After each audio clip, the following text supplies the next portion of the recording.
You have said that hip hop, rather than empowering black youth, does the opposite, that it disempowers them because it doesn't tell the truth about the real world. Tell us how so. Well, what I mean by that is that I think a lot of people think that because rap is high volume and because rap questions authority, that it's a kind of higher wisdom. And I think a lot of people are very excited about the idea that people are both relating to this music with their gut and that there might be a possibility of this gut level excitement translating into something that you do with your head, into making people's lives better, and especially poor black people's lives better. But I think that if you actually listen to what the lyrics are saying, and I don't mean as tired a point as listening to the rap of 50 Cent and people like that with the guns and the nasty words. That's all been done. I mean the different kind of rap that's more thoughtful. And so we're talking about the Kanye West kind of rap, the Common kind of rap, the kind of rap that makes rap fans say it's not all like that when you talk about 50 Cent. If you listen to the lyrics of that kind of rap, which is becoming more and more mainstream, what you're seeing is a kind of unfocused cynicism that isn't really about acknowledging what we can actually do for poor black people. It's just complaint for its own sake, and it often misdepicts what the real situation is. That worries me. Well, let me follow up. All right. We're talking about rap. My favorite thing in the world until about 2015, thereabouts. Then I fell out of love with hip hop, like most people. I moved on, grew up, started doing other things, became very interested in other things. But with the Diddy mess going on right now, it's back in the conversation. There's people talking about it all over the place. What's going on with the industry? Who's to blame? And Ice Cube says it's the CIA and the record labels. You got Jason Whitlock. He's he's he's blaming the record labels. He's blaming the artists. He's blaming the music. I think just to get this thing started, I want to say to people, this is not a conspiracy theory. You know, this is all very simple when you really sit down and consider all the elements that is wrapped up in the hip hop rap industry. Now, I'm not going to give anybody a history lesson on hip hop. To be quite honest, I shouldn't even be talking about hip hop as a genre. I should be talking specifically about gangster rap, which is really what everybody has a problem with. Now, the reason I started this video with John McWhorter is because his problem is with hip hop in general, even as he says the Kanye West or the Commons, because they promote cynicism, or as Jason Whitlock says, they promote nihilism. Nothing matters. The real thing that hip hop promotes is hedonism, which is unfiltered everything. Everything in large amounts: women, money, cars, jewelry, sex, murder, everything in large amounts. There is no such thing as a little bit of murder in a rap song or a little bit of murder on a rap album. It's all just a lot. So if a rapper is talking about sex, it can't just be, an allusion to sex. It has to be a lot of sex with a lot of different women. It can't just be, you sold a little bit of drugs here and there. It has to be you were a kingpin. It's large amounts. Okay. But that's the entertainment value of it.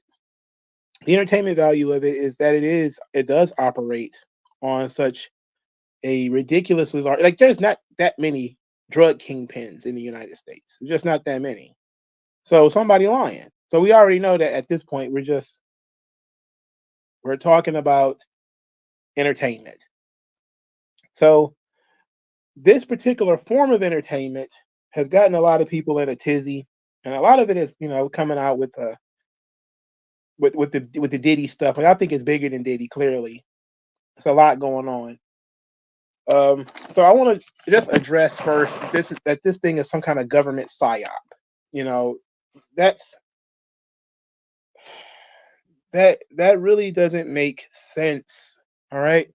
Like let's discuss this thing rationally. Unless the government came up with the idea of the two turntables at the party on the block, the government has nothing to do with this. Now, they obviously at some point got involved, because I believe that the government gets involved in pretty much everything. You can't have a group of 100 people without government being involved. That's just my opinion. All right. I'm not saying it's a fact, but I'm saying that there's probably government agents in pretty much every record label, or a snitch, or somebody who's, copying some paperwork for the government or something like that in every record company. There's somebody keeping track of this stuff, because there's FBI files on pretty much everybody, and you won't know about it until they're dead. They have extensive FBI files on pretty much everybody that's ever become famous, and anybody who ever made, $1 million or been on the cover of a magazine. The FBI probably has a stack of paper on them somewhere in an office. All right, so let's not get ridiculous and say that the government doesn't care about rap music. They care, but I don't believe it was some kind of grand conspiracy to create gangster rap. All right. Jason Whitlock talks about, the hip hop was created to push prison culture, which is again incorrect. Um, when you talk about the gangster rap element, you're talking about something very specific. And how do I best put this where it makes sense? All right, so I think I told you guys before. I'm gonna say this. Um, in the United States is very different from Canada, from England, and from like Europe, France, and stuff like this. Our high culture does not come from the top. Our high culture comes from the bottom. What happens is a lot of people start to like something that the elites say is vulgar and gross and disgusting, and those people, through sheer numbers and willpower, push it into the mainstream. Whether it's pro wrestling, whether it's mixed martial arts, whether it's movies, some TV shows, but hip hop is just another one of those things. It's something that when people first heard gangster rap, they wanted it to go away. But through sheer volume, because it appealed to so many people, it forced the record labels to spend money on it, to invest in that product. So the idea that it was some kind of, as Ice Cube would say, it's the CIA or the same people who own the music industry owns the radio stations. I mean, the radio station, the music industry, the record labels, they own the private prisons and all this. Unless Ice Cube himself was on the dole of the CIA or the FBI or something like that, he's got nothing to stand on. It already existed. All right.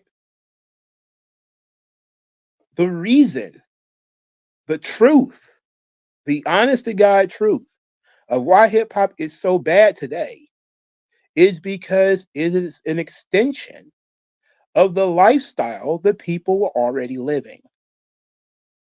It's hedonism run wild. It is people who, when they were poor, they did whatever they could to make money. And then they got money and they're willing to do anything to keep it. It is people who are low class, low intelligence, in positions of authority and control over other people. And they're popular not because they're really good at what they do, but because there's an institution there that can keep them popular. But that institution was created over time. It didn't happen back in 1988 or whatever. Back then, they were trying to stomp this stuff out. They were trying to get rid of it. So the idea that the FBI created this whole thing is absolute garbage. All right. It's garbage. The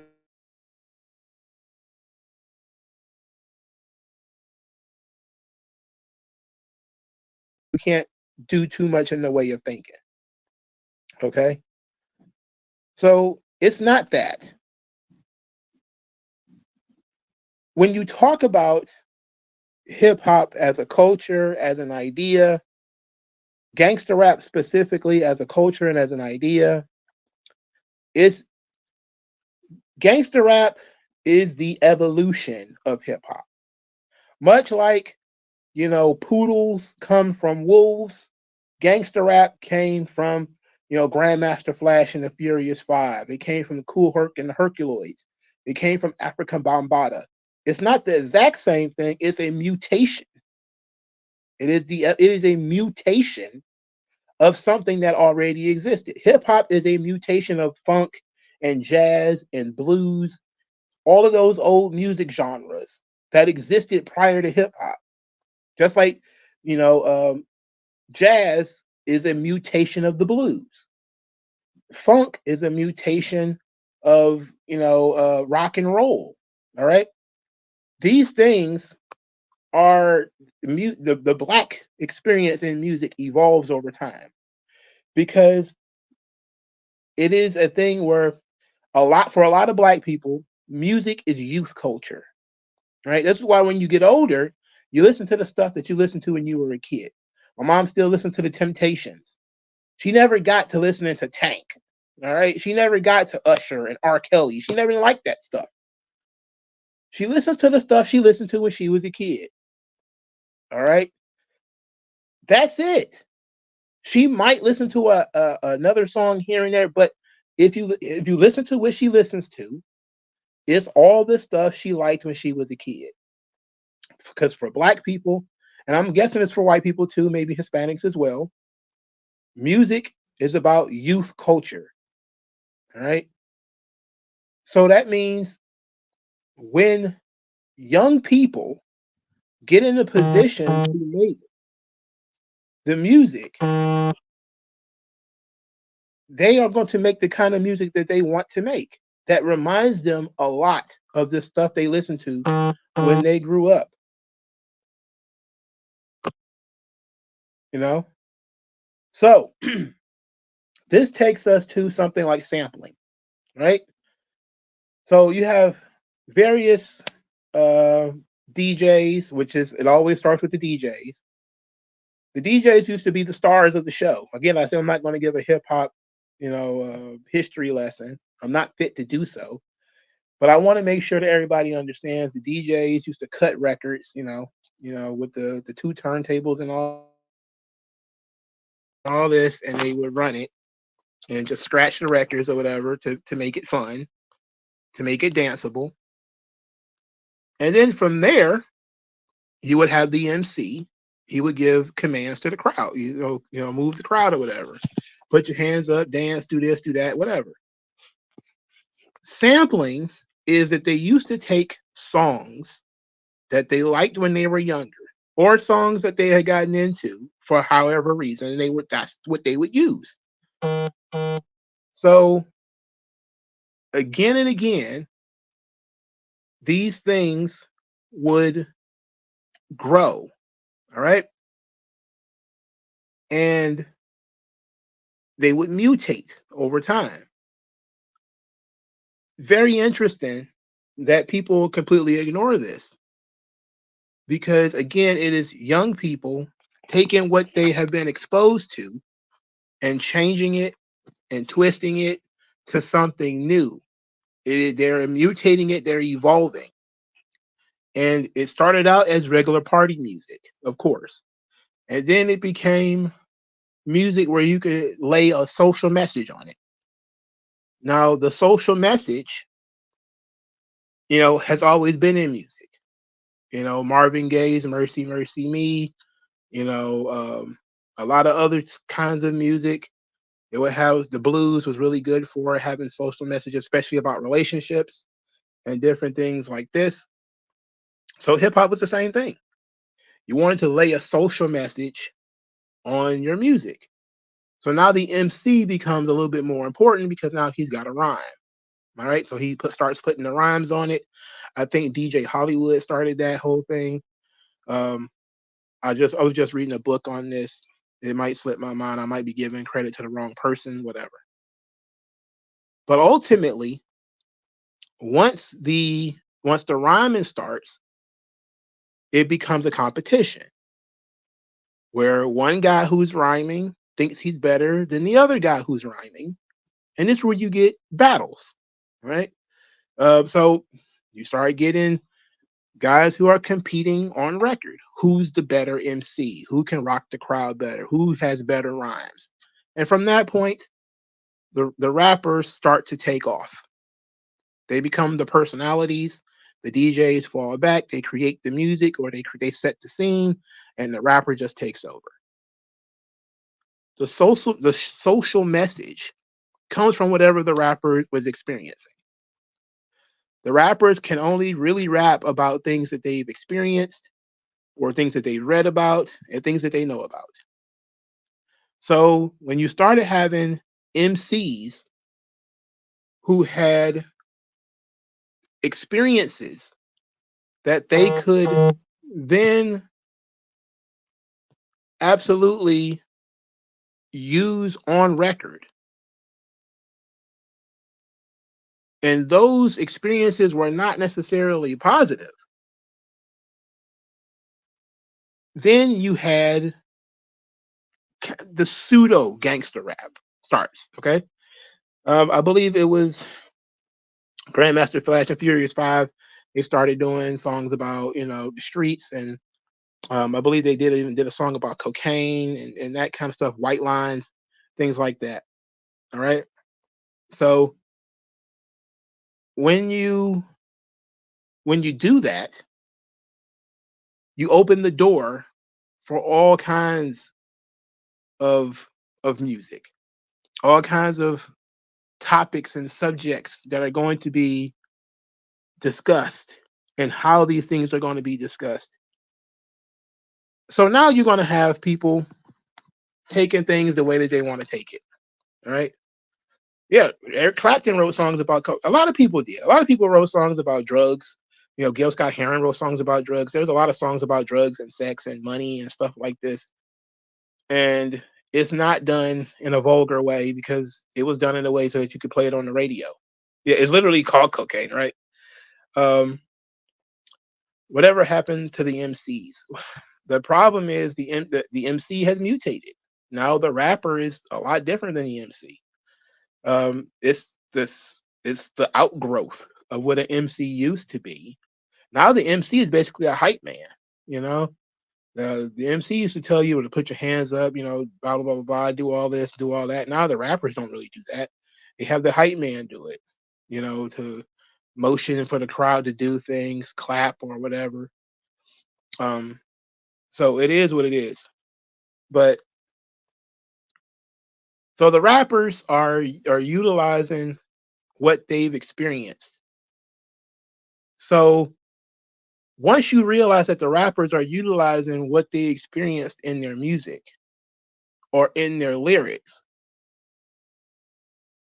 you cannot blame the rapper, because what he experienced is what he's given back. Now, this is where I have routinely said, like in this really poorly written article I did back in 2014 in defense of hip hop, this stuff existed already, right? The idea that it's created to push prison culture is like, no, prison culture is street culture. The two are linked, because so many rappers had gone to jail, because they had friends who went to jail, because rappers were in gangs. They had friends who were in gangs. They went to school with gangbangers. They had negative interactions with the police. They watched movies and saw TV shows and read books that had all of these negative stereotypes that everybody claimed that they hate. These things existed before Ice Cube ever said "fuck the police" on a record. All right, before Ice-T made Colors, or Cop Killer, These things existed. When you look at the entire history of blaxploitation movies, like Superfly and the Mac, these things predate hip hop. So when you see Snoop Dogg and he's in a video and he's got that long coat on with his hair all cranked up and everything like Shirley Temple, he's taken from the Mac. He's taken it from Superfly, from Dolomite, what he watched when he was a kid. Dr. Dre is laying funk records when he's producing them because that's what they listen to.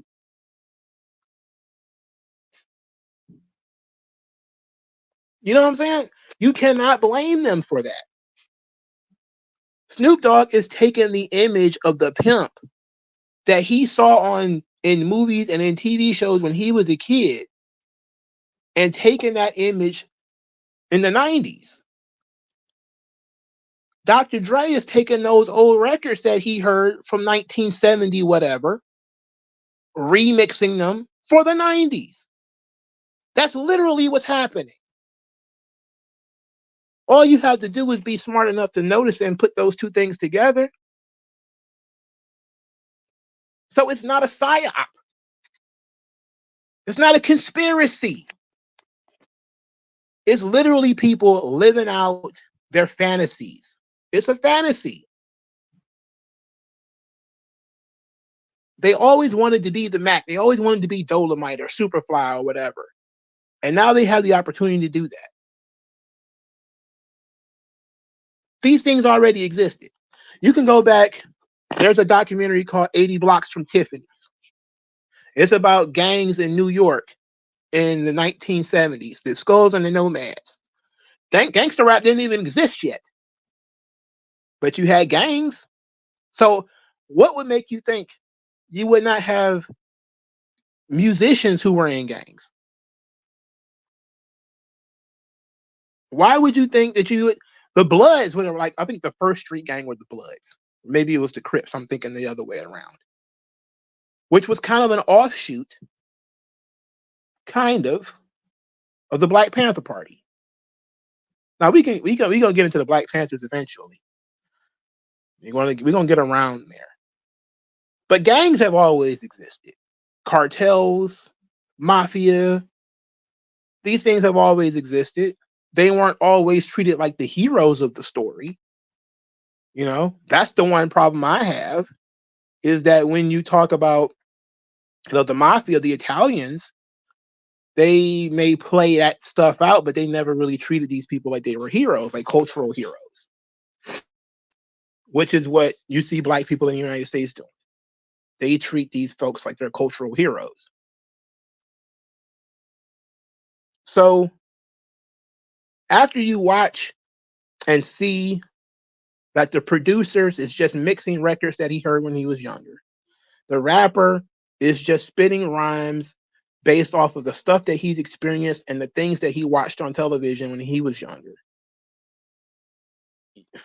Of course, it's just going to get worse and worse. Of course, it wasn't as bad at first because there had been no standard at first. There was no path. People were shocked to hear the word bitch on a record. They were like, wait, what? They're saying nigger on a record? Yeah. That was enough. That was far enough to try to get you snatched off the air. So from there, once that battle is won and rappers can say whatever they want, now they can just talk about raping each other and murdering each other in large numbers. They could talk about selling dope in large numbers because it's freedom of expression. We can do whatever we want, which is common sense. And I thought this is what everybody wanted. I thought this is what everybody wanted.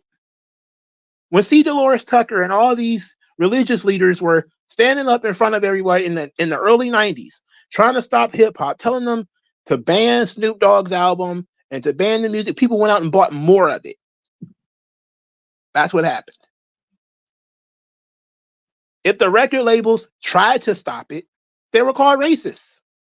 You are a racist to try to stop this young youth culture. They're just speaking their minds. They're yelling, fuck the police, calling their women bitches, talk about how they're going to go 187 on another cover cop. And that's freedom of expression. When they weren't winning Grammys, that was racist. When they were not getting Pepsi commercials, that was racist. You you can't turn around and say all of this stuff was just created overnight. Every inch that hip hop went through was fought tooth and nail against an establishment who did not want them to make it to that point. Every step. They used to not invite rappers to award shows. Now it's a must that you have rappers at your award show.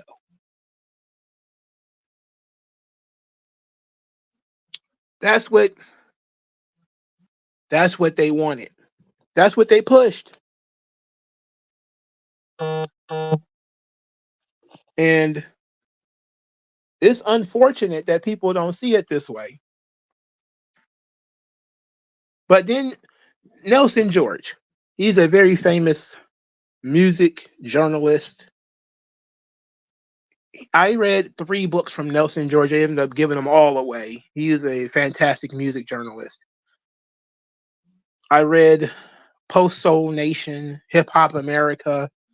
I think it was called Rhythm and something, Rhythm and Blues, I think it was called. He wrote some really easy to read books telling the story of Black music and music in general.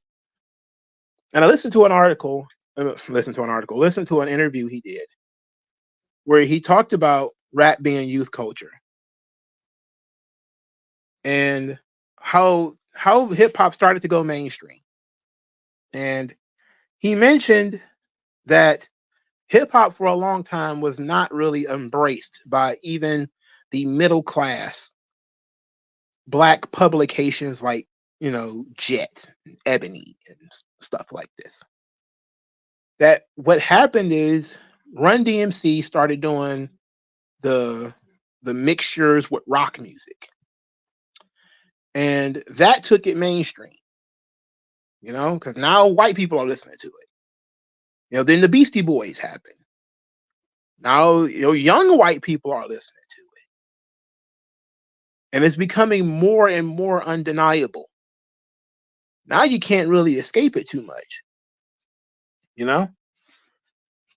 So then he mentions, which is to me the golden goose of all of this, which is advertising.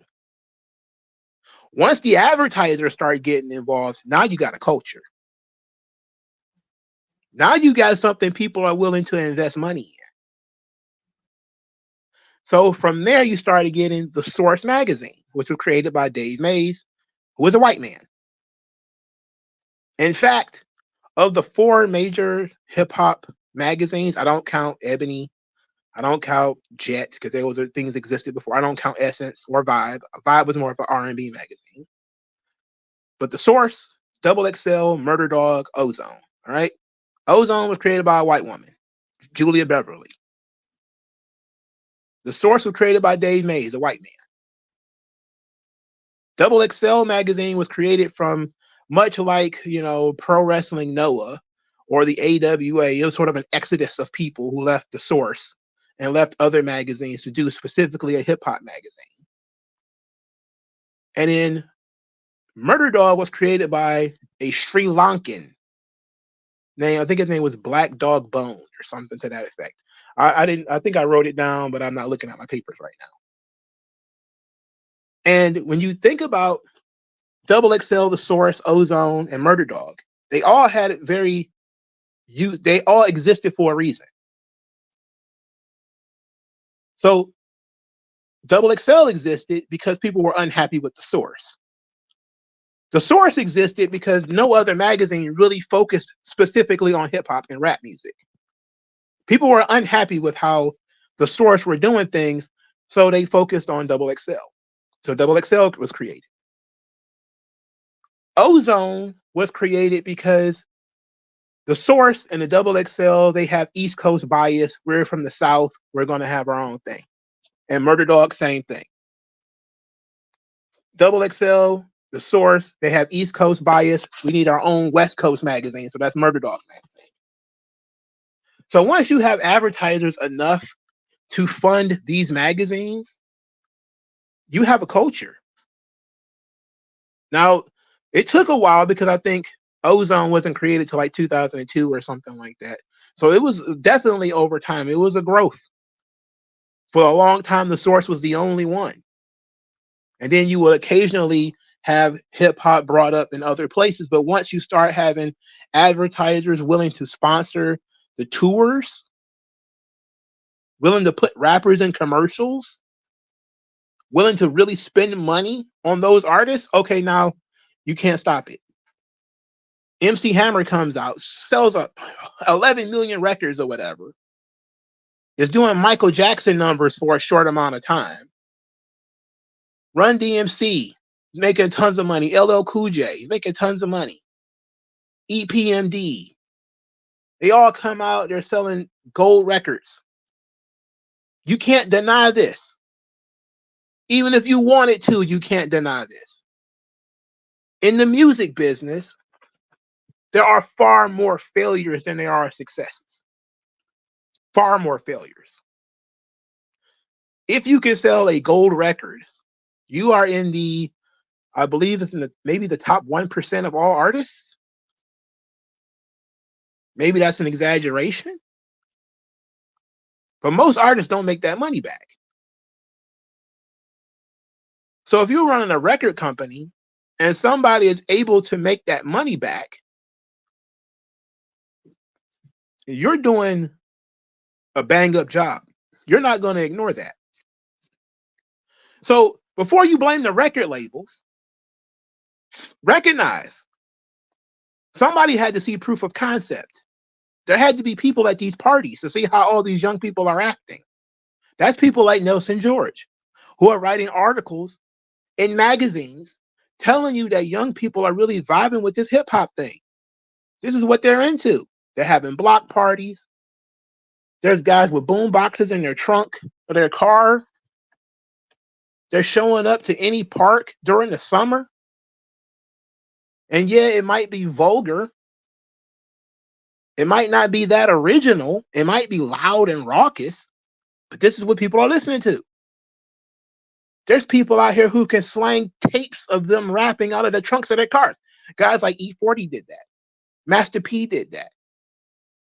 Too Short did that. So before you start blaming the record labels, recognize that there were guys selling tapes out of their trunk that made the labels call them. Because they were making that stuff before the label got involved. This is what they wanted to do. All right? So the labels have to get involved. They want to make money. They're capitalists. They want to make money. Why would you keep pushing out something people don't want? We're going to keep making music people don't want when people are clearly showing what they want. And absolutely, the industry hates, all industries hate independence. They hate to see you doing something better than them. And to be quite honest, that's what big dogs do. They let the little dog show you the new path. And then you jump right on it. You slide right on in there. Oh, that's the new move? I'm going to shoot. I'm going to either buy it up, I'm going to sign it, or whatever the case may be. It's common sense. It's simple capitalism. Simple. When you talk about gangster rap, man, you talk about Eazy-E, Eric Wright. That dude was selling drugs before he met that Jew. You want to blame the Jew? Eric Wright was already selling dope. Nobody made him do it. He was already doing it. Ruthless Records was nothing but a money laundering scheme for Eazy-E. He didn't care if he made any fucking money. He saw an opportunity to make money with it. But he could take his dirty money and make it clean. This is what Irv Gotti and all them got in trouble with Murder Inc. Taking drug money and washing it. That's what Rockefeller Records was. It was dudes who were already doing this, taking the money and washing it. That's why BMF had a record label. It didn't go anywhere, but they had one. It was an easy path. People think, oh, it's some kind of grand conspiracy. No, it's simple capitalism. You did something very well. The people who have the institutions all locked up, they got the radio stations all locked up and everything. You can't get in there. You might be able to get people to buy your tape. You might be able to get people to listen to your little disc, but you're not going to sell millions of records until a record label gets involved. And a record label is only going to get involved when they hear enough people talking about you. If enough people ain't talking about you, they're not listening. They don't care. They don't care how vulgar you are. You could talk about killing yourself, everybody else, putting a gun into your armpit and pulling the trigger. You can talk about whatever you want. Until you have enough of a following, nobody cares. So you can't blame the record labels. The record labels ain't doing nothing but spending money where they see there's money to be made. And they don't want to waste their money. I put together an article called Choices and Responsibilities. It was about Too Short. Too Short had a conversation with Barry Weiss, who was the CEO of Jive Records. I'm not even sure if this guy's still alive or not. This article is 12 years old. Too Short complained in this article, in an interview with Hip Hop DX, that he wanted to be more balanced. He wanted to do the nasty stuff, but he also wanted to do more uplifting records. He wanted to be like The Ghetto, Life is Too Short, I Want to Be Free. He wanted to do that kind of stuff too. Barry Weiss thought about it and was like, we prefer you just be nasty Too Short. That's what sells more records. Too Short makes a deal with him. Hey, I'll do the nastiest, raunchiest album that you guys could ever want, but you gotta let me do my positive record too. Barry Weiss says, yeah, sure, whatever, do your thing. He goes out there, makes a nasty record. Barry Weiss sells it. He gets a gold album. Jive is happy with that. You sold 500,000 copies of an album. We like that. Okay, now I'm about to go do this money-losing proposition of socially conscious music. How are you going to talk this man into losing all of this money because you want him to fund your artistic endeavor? You know, this man is in business. All right? This man is in business. Samples need to be cleared. Somebody's got to pay for that. So, yes, we could say, well, he's a scumbag because he lied. He lied to Too Short. Too Short when he made this raunchy, disgusting album, and he didn't get to make his more positive record that he was promised by Barry Weiss. Boo-hoo. But again, Too Short was making really nasty music and selling it out of the trunk of his car. In 2012, Too Short was not signed to Jive, and he was making songs called Porno Bitch. This has got nothing to do with the record labels. This is what the artist wanted to do. Now, maybe he wanted to do at one point in time other things. But once he became independent, he realized where his bread was buttered. And that was in being vulgar. Because people wanted what the Too Short brand brought to the rap music game. They don't want you trying to be Common. They want Common to be Common. They want you to be Too Short.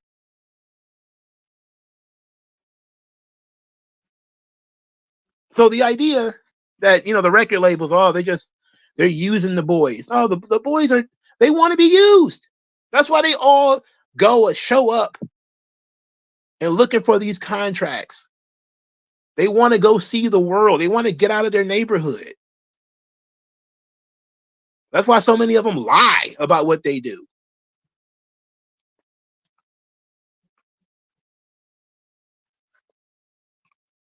Don't give me that shit. You know? So you want to blame Jerry Heller, you want to blame Clive Davis. Okay, fine. You know, Ice Cube is talking about, you know, hey, there should have been some guardrails on this thing. There should have been some guardrails. Again, anytime somebody tried to say what you were doing is too much, they got called a racist. That's what happened. You're trying to steal my First Amendment rights to free expression and all this kind of stuff. Nobody would allow the guardrails to exist. Because if people allowed the guardrails to exist, we wouldn't have Ice Cube.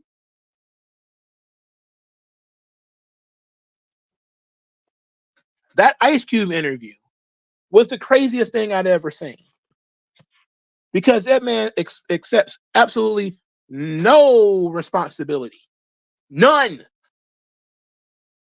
Despite the fact that him and Dr. Dre, what was this, like in the late 90s, early 2000s? I started this gangster shit. This the motherfucking thanks I get. And now here it is, he's in his 50s. He's kind of like, record labels, the CIA, the government. No, nigga, it's y'all. Y'all did this. You take credit for it when everybody is making money off of it. Now when the young boys is going to trial and they getting locked up or they getting shot in the street, all of a sudden, oh yeah, it was the government. Ice Cube made a song called Why We Thugs. You give us guns and drugs, then wonder why we the fuck we thugs. Again, blaming the government, blaming the environment for other people's behavior. Made a song called Gangsta Rap Made Me Do It, which is a mockery of the concept of, rap being blamed for violence and different things like this, which I actually agree with. Just like Marilyn Manson didn't, make those guys go and shoot up a high school, no rapper has made anybody go and shoot up a club or anything like that, no matter how many times people rap about it. That's just behavior that people been shooting up parties forever. People been getting into fights at parties forever. It didn't just start with rap music.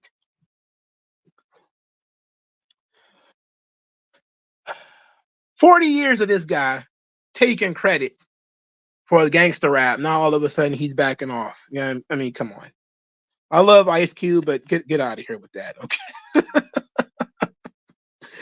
That's nonsense. That's nonsense.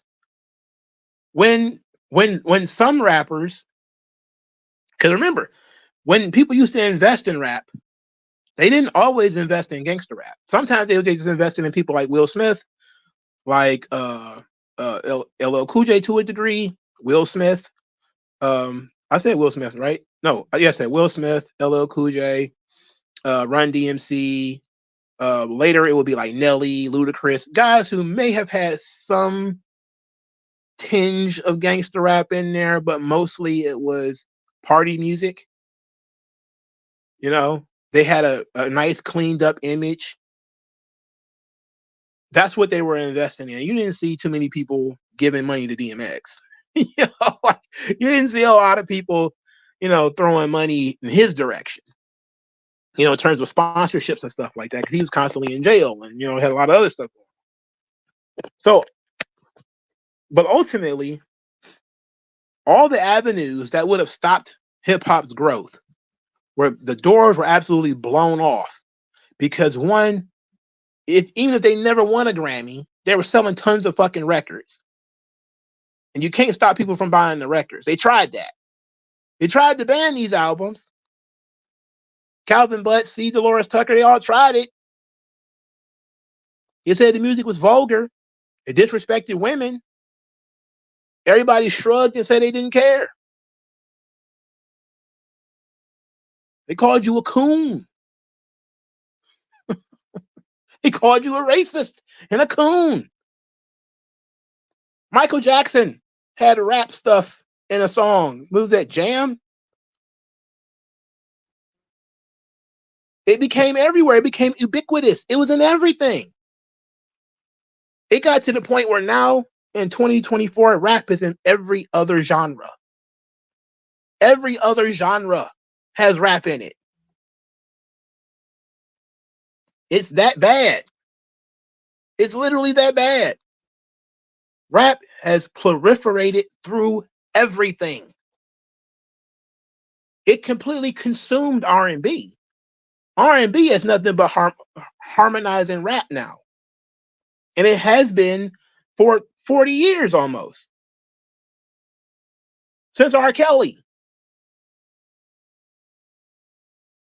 You don't even have a rhythm and blues section anymore. It's just hardcore rap and light rap. Usher, and he's not rapping. But there's nothing in an Usher song that wouldn't fit into a rap song. It's not even a distinctive genre anymore. Not really. So once those doors got blown down by people like MC Hammer and Will Smith won the first Grammy, and now they've given a Pulitzer Prize to Kendrick Lamar, to try to stop this thing now is absolutely ridiculous. Why would you do that? It's foolish. The culture was already set. You wanted acceptance. You demanded acceptance. Because young black people were listening to this. And those people want acceptance. They want to be led into the wider society. They wanted to be led into the mainstream. And you let them in. And that's what happened. You let them in. You started letting them compete for best rap album at the Grammy. You start letting them do soundtracks to important movies and big budget movies at that. You let them be the front man for Pepsi and Coca-Cola. You put rappers on TV shows. You let rappers star in movies, big budget movies. You gave a rapper his own movie franchise. You started basing movies off of basically rap songs. Without hip hop and rap, you never would have had Boys in the Hood. You wouldn't have had Menace to Society. You wouldn't have publications, TV shows, music, not just music. There's art. Of course, graffiti. We talk about that. We talk about street murals. This thing is too far gone for people to now stand up and be like, I think the CIA is gone. No. Because way back then, when they tried to stop it, y'all were calling them racists and telling them not to stop it. That your young boys had something to say. Because it was revolutionary, and revolutionary is just axiomatically good. That's what you wanted. You wanted Public Enemy and X-Clan. That's what you wanted. You wanted Ice-T because he talked bad about the police, and the NWA because they talked bad about the police. That's what you wanted. That was your thing. Now this is where we get into the Black Panther Party. And this is where I'm going to lose some people because I'm going to get just a tinge political. There is something unique about left-wing politics where it appeals to losers. All right? It appeals to the absolute scum of society. It appeals mostly to criminals. When you look at the Black Panther Party, a lot of those guys were criminals. Fred Hampton, everybody talks about Fred Hampton. Nobody talks about Fred Hampton being an armed robber, which is what he was. Oh, he got assassinated if he was an armed robber. All right, he's a thug. Eldridge Cleaver was a rapist. Wrote in his book, Soul on Ice, about raping black women as practice for raping white women. But people love the Black Panthers. They're incredibly lionized in Black America. So when you start seeing the revolutionary spirit of quote unquote gangster rap, it comes from the Black Panthers. All right.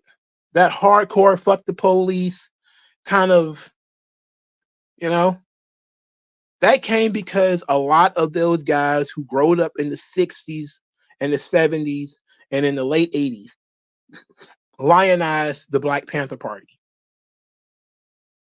They saw the Black Panther Party as being the voice of the hood, the voice of the streets. And it was all an illusion. It was all a lie. Huey Newton grew up middle class in Louisiana. I got his book on my shelf. He talked about in his book, I believe it was Revolutionary Suicide, that he would go to the hood. He would leave his college, go to the hood, and recruit scumbags just to give the illusion that a lot of people agreed with him. And in reality, they were showing up for free beer and weed. That's why they were there. They weren't there for the message. He was giving them guns, free beer, and weed. And that's why they were showing up. That's why so many of them got arrested. That's why so many of them got into fights. So many of them got killed. That's why they were involved with so much crime and terrorism. Because a lot of them were not enlightened intellectuals. It was a small number of intellectual elites controlling a large number of basically thugs. That was the structure of the Black Panther. That's the way Huey Newton wanted it. He had basically a private army. That's the way he wanted it. He was the intellectual leader. He set the stage. He was the one who, we're going to go and do this, this, this, and this. And he would just show up with all his thugs. Dudes who've been in and out of jail. Guys who've been ain't doing much of nothing, ain't got nothing going for themselves. They just show up, put the fist up, wear the black jacket with the lokes and everything. They look cool. But again, middle class Negro come down to the hood to recruit scumbags and then make everybody think, oh, this is all intellectuals. No. He eventually told the truth. Now, I said all that stuff because when you start talking about rap music being revolutionary, you start really realizing that most of the revolutionaries are middle class. Now, there's a really good reason for this. When you're a communist, like the Black Panthers are, you can't recruit the elites. The elites are ensconced in the system. You want to revolt against the system. People who are happy with the system are not going to fight the system. If the system provides you with a comfortable lifestyle, you're not going to compete against it. You're not going to argue against it. You're not going to fight against it. So the only people who are going to join your cause are the people who have already given up on the system or the people who feel victimized by the system. So basically, criminals and layabouts. That's it. A solid middle class dude is not trying to hear that communist shit. He don't want to hear it. He want to get up, go to work, provide for his family. He don't want to hear all that commie garbage. So, being a good communist, he went and found the downtrodden. And that's why they love losers. They love losers. They're easy to manipulate. You ain't got nothing else going for you. The system puts you in jail. The system is keeping you poor. The system is why your children can't afford food or whatever. And then you recruit those people and then you use them. They're cannon fodder when the police show up.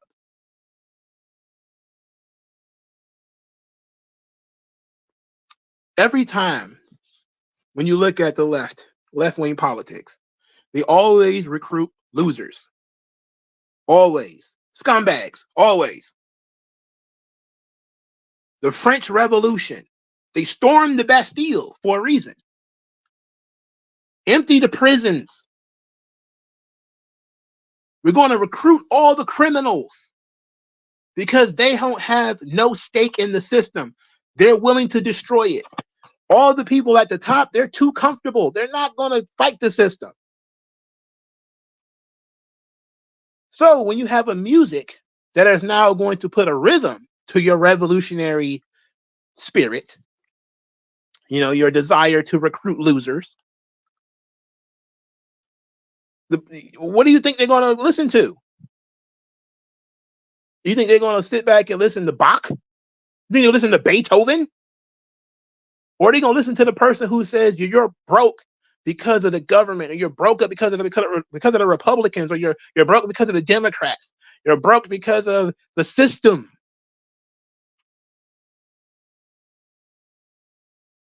It's common sense. It's not a conspiracy. It's not a conspiracy at all. Once you realize how these things work, it's not a conspiracy how they work. It's not a conspiracy.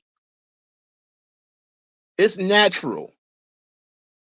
And I'm not saying that, Dead Prez or Public Enemy or, all of those guys they're not good artists. They were very good. I like Dead Prez. I like Public Enemy. And I don't think Public Enemy were commies. I don't think so. But they certainly wanted to embody that Black Panther spirit of fight the power, fight the system. But it's very nebulous what the power in the system is. What happens when you are in control? When the president is Black, do you still fight the power? Lupe Fiasco tried that. I don't know how many of you people remember this. It was 2011 where Lupe Fiasco criticized Barack Obama, where he talked. It was the same rap where he called Rush Limbaugh and Glenn Beck racist. He called Barack Obama a terrorist. He was then promptly destroyed by every major media outlet, both Democrat and Republican. I remember him being on Fox News, absolutely getting reamed. It's all fight the power until you are the power. Typical revolutionary stuff, which is either you eat your old or you eat your young. You got to eat the old because revolution is perpetual. There's no room for stability. This is what's happened with the civil rights movement. Every generation of the civil rights movement attacked the previous generation for being too soft. This is where you get these days, you'll see these young Black people saying, I am not my ancestors. When you had SNCC, the Student Nonviolent Coalition, it was Stokely Carmichael and all those guys, and they were attacking Martin Luther King, going after him, making fun of him, calling him a coward. And it was Martin Luther King that was criticizing the NAACP. They were doing lawfare. That stuff took too long. He wanted to do direct action. He goes out and stages sit-ins and all these types of things. And then the Black Panthers start criticizing people. You're not going far enough.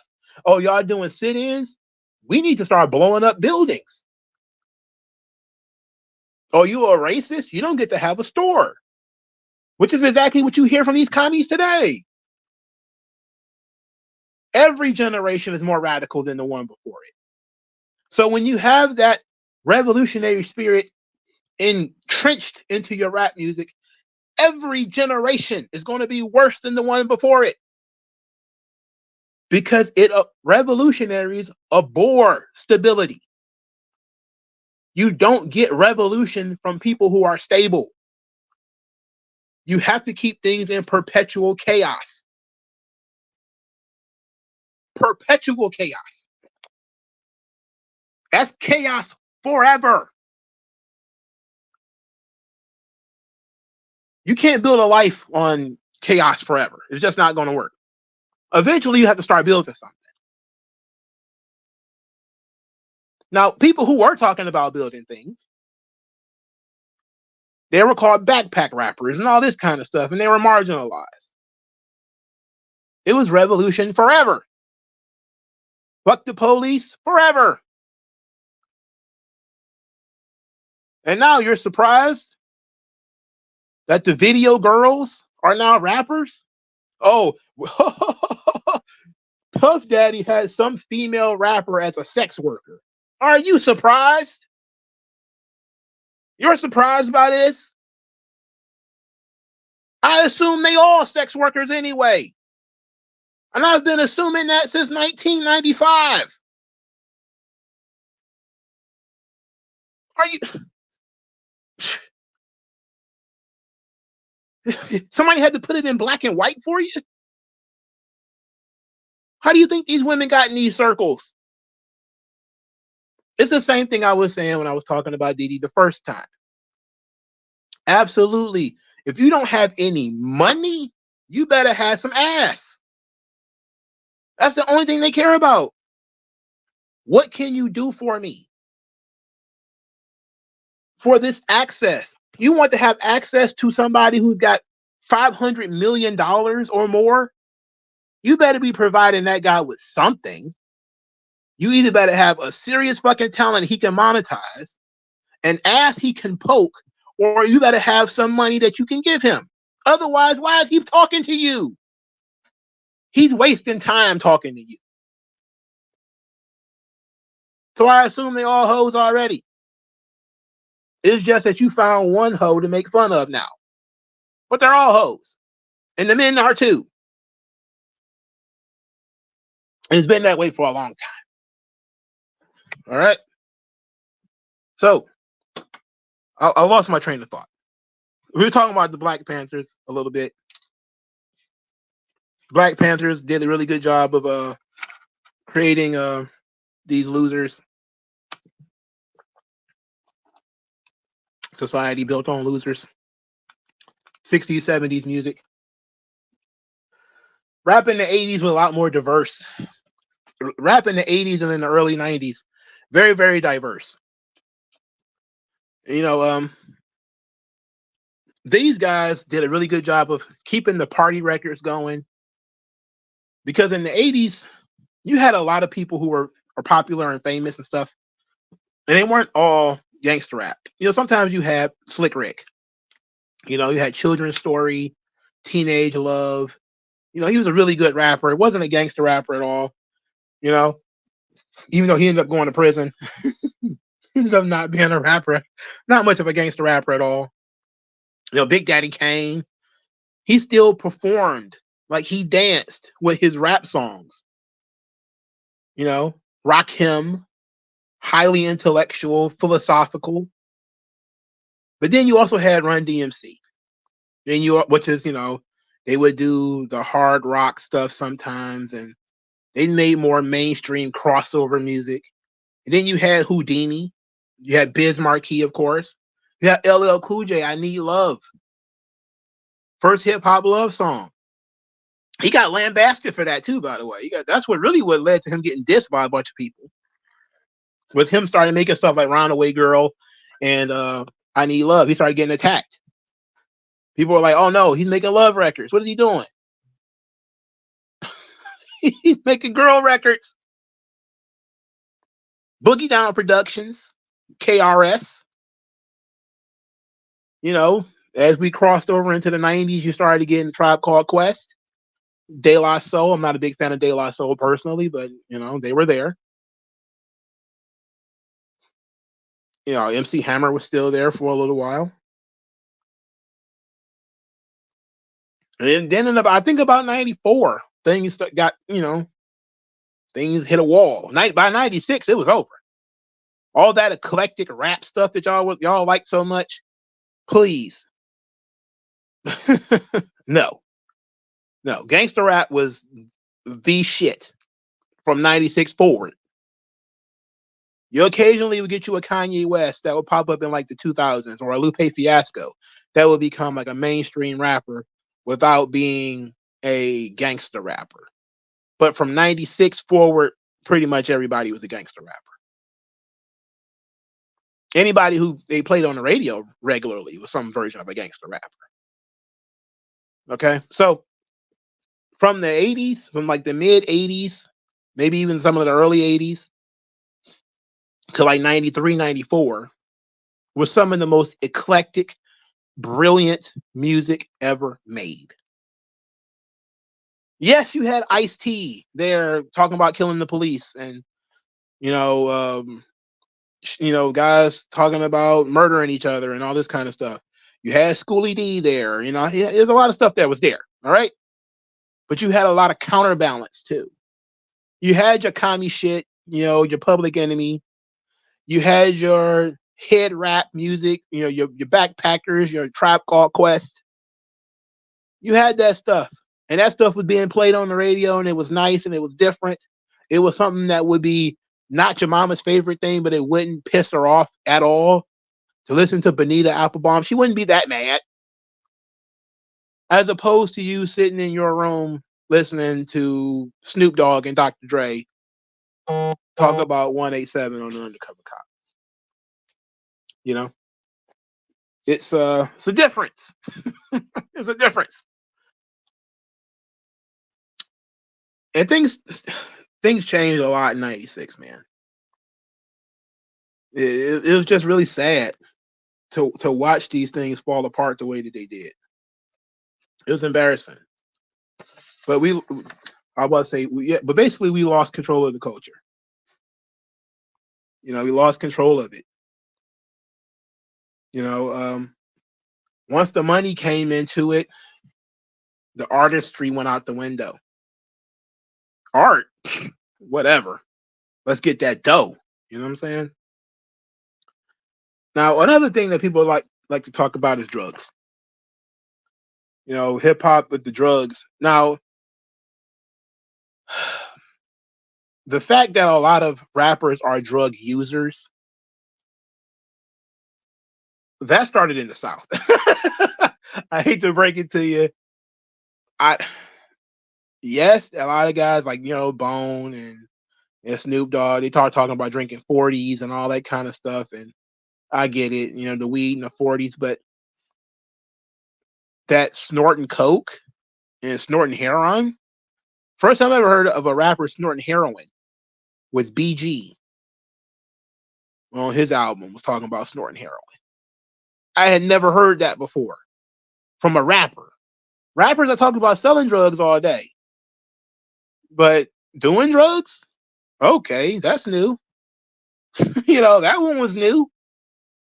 And then, when I went to Indianapolis, I started hearing about lean. I never heard about lean. There became an entire culture of guys who drank that poison and was killing themselves over that shit. And people say, well, hip hop popularized it, which is true. They did. Hip hop did popularize the lean, the codeine, crazy, and all that kind of stuff. You can't lie and say it didn't popularize a thing that it popularized, because there was not a lot of people drinking lean in Detroit. I had never heard of it until 2004. All right. And I was a young guy in the 80s and in the 90s. I never heard anybody drinking cough syrup. Ever. Smoking weed? Yes. Snorting coke? Yes. I have seen more people snort cocaine than I've ever seen drink lean. I've never seen anybody to shoot heroin either. Popping pills was never really considered doing drugs until people started popping scripts, painkillers and stuff, because people didn't really understand that at the time when they were abusing the pain pills and stuff. They didn't really get it, but it wasn't nothing that you could rap about people popping muscle relaxers. Okay, they weren't concerned about that. But the drug culture had already been there too. Now, again, the detractors of hip hop are correct. Codeine, the lean, that stuff was made popular by rap music. There's just no denying it.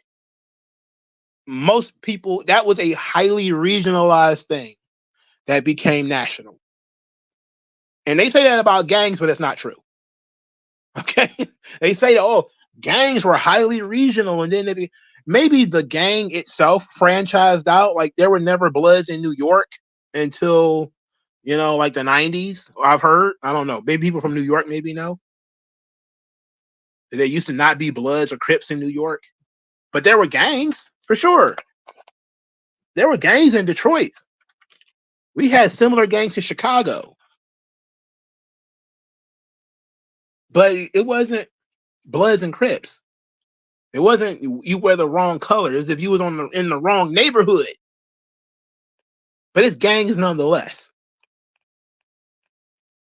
But there have always been drugs associated with black music. Back in the day, give you a little history lesson. A lot of blues artists did heroin. It was, you could read I want to say columns. There might have been articles written by, oh my God, what's his name? But he talked about going to blues clubs and there was heroin all over the place, opium and stuff. It's very his face is in my mind. He's a very famous black writer. Very famous black writer, probably one of the most famous black writers. But his name is not in my mind right now. Fire on the Mountain, Go Tell It Off the Mountain or something, whatever the fuck his name is. But he talked about the heroin in the blues industry. Not Walter Mosley. Older. So, and then when you talk about the funk era, Bill, George Clinton, James Baldwin, exactly. Yes, there we go. James Baldwin. So when you start talking about like the funk bands, where they were high on coke, they were taking LSD. Everybody was, by the way. So it was a music thing. It was a music industry thing. Everybody was snorting coke and getting high and popping whatever. But that's really what made the music the vibe that it was. These guys were getting high, going in there jamming. All right. It was always associated. So when you had hip hop, at first it was just weed. It was weed and malt liquor. His name is Langston Hughes, but it was James Baldwin. That's what I was thinking of. Because the first time I ever heard about drug culture and the blues was from James Baldwin, and I got forced to read these really ridiculous, stupid articles in class. But he was the first one that really showed me that. So it started out with malt liquor, right? St. Ides. You see St. Ides commercials, you knew rappers were involved with it. Because for almost forever, that was the one thing that was sponsoring rap music was St. Ides.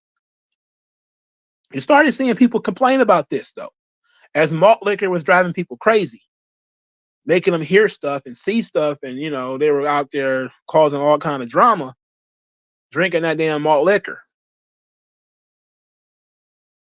drinking these 40s.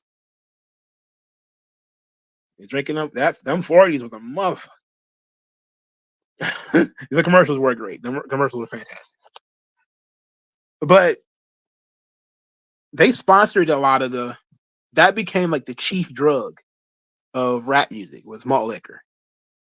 So you will see stereotypes of rap music you would see in the movies and in the TV shows that had rap music.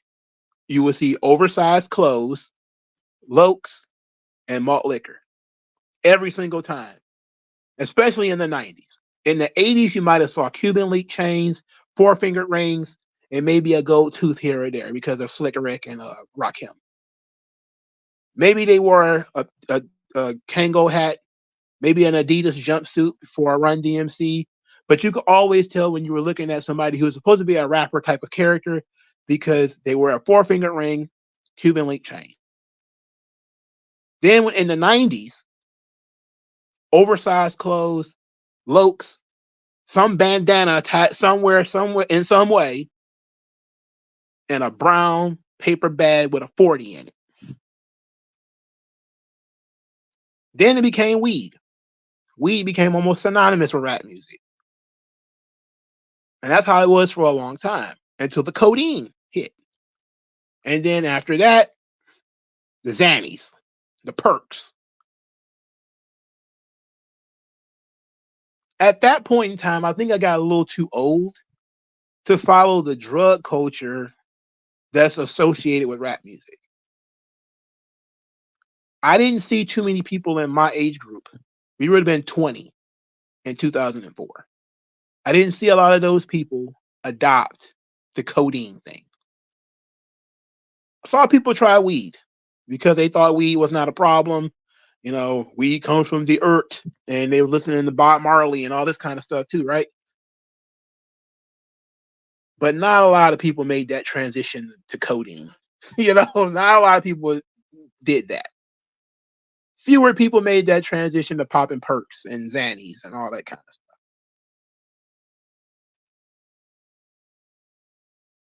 But I tend to believe that what happened was that these people started doing those drugs on their own.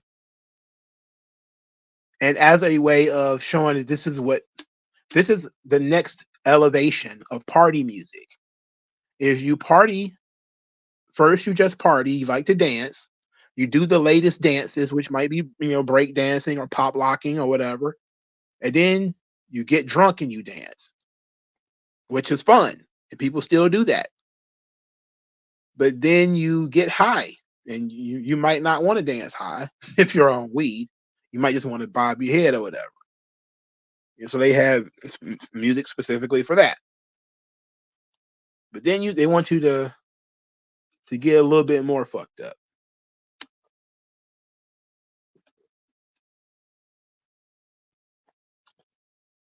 But when we started seeing drug addict rappers, well, now we got a problem. When Lil Wayne's hair started falling out, now we got a problem. It ain't because he's 40, all right? It ain't because he got older. His hair is falling out. It's sad. He's only like 2 years older than me, I think. And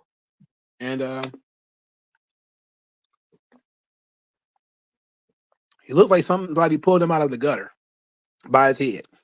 It's sad. But drug culture, again, is one of those things that you can't really blame on hip hop either. Even though I will give you the credit for the lean. The lean was something that was highly regional until hip hop took over. And made that shit popular. I didn't know anybody who was drinking that bullshit. It sounded like made up stuff. It didn't sound like anything anybody was actually doing. And then, it ended up being something that people actually did. So one of the things that, to get to John McWhorter finally, the message of rap music. And I think rap music can have all kinds of messages. When you look at the messages of rap music of people like, Kanye West or Dead Prez or whatever, or a lot of it tends to be of the revolutionary spirit. A lot of it decries a lot of the same situations that they've been decrying in black mainstream media forever. Crying about racism. Proclaiming their love for Jesus while also being absolutely debaucherous and sinning as much as possible.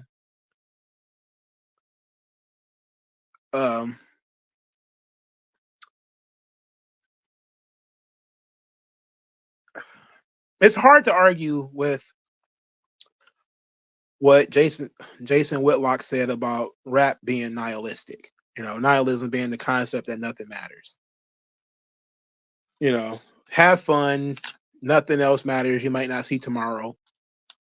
It's hard to argue with that point because a lot of rappers were dying young.